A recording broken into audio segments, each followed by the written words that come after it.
20-minute ride from San Andrés over to Johnny Cay, which is the most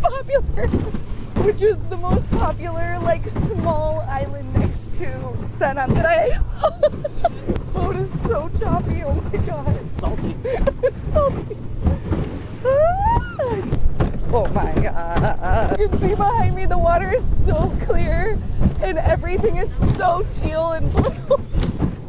This is where we're going over here.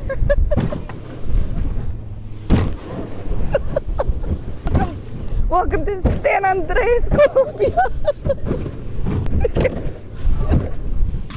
Look at how beautiful the watercolor is.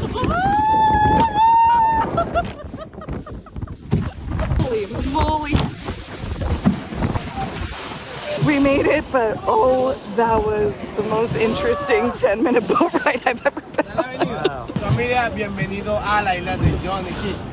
Look how beautiful the island is though, but damn, that was a journey over here.